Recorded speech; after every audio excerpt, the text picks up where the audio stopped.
Recording studio Ekangar Sarai. DJ Kundan राज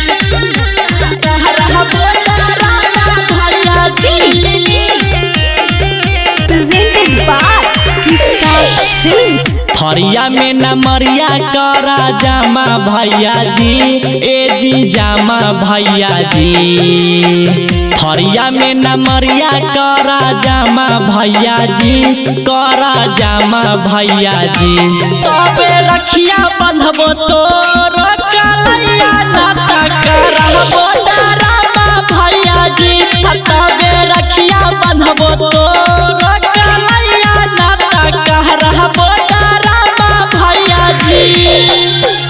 आज नहीं चला तो बहाना भैया जी, ए जी बहाना भैया जी।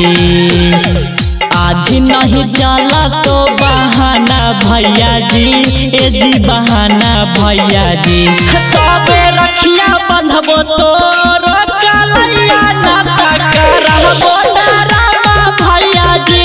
तबे रखिया बंधबो तोर कलैया नाता करबो डरामा भैया जी।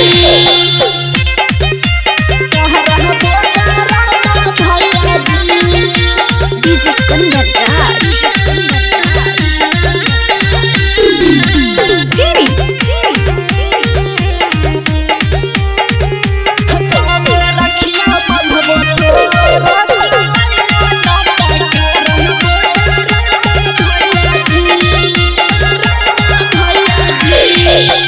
ढेर दिन दिल्ली बॉम्बे तू कमाइला जी।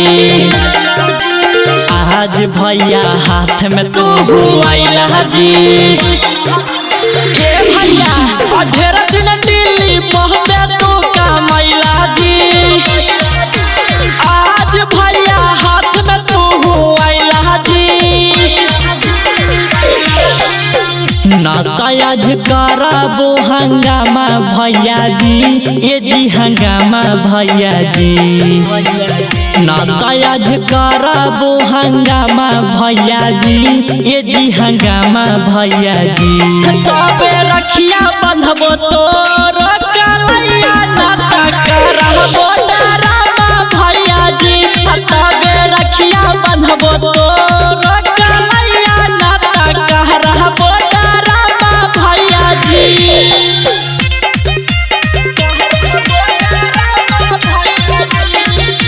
डीजे कुंदन राज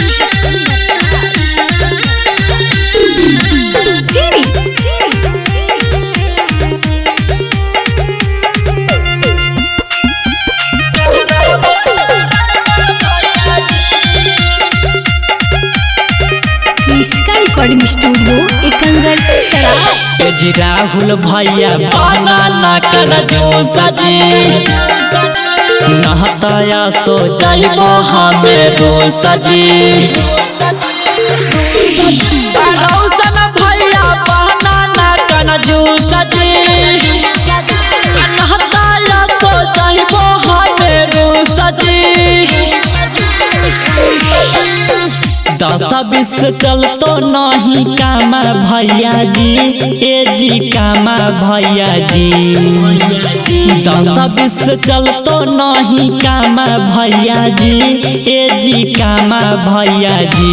तबे रखिया बंधबो तोर कलैया नाता करबो डरामा भैया जी। तबे रखिया बंधबो तोर कलैया नाता करबो डरामा भैया जी। इसका रिकॉर्डिंग स्टूडियो एकंगर सराय।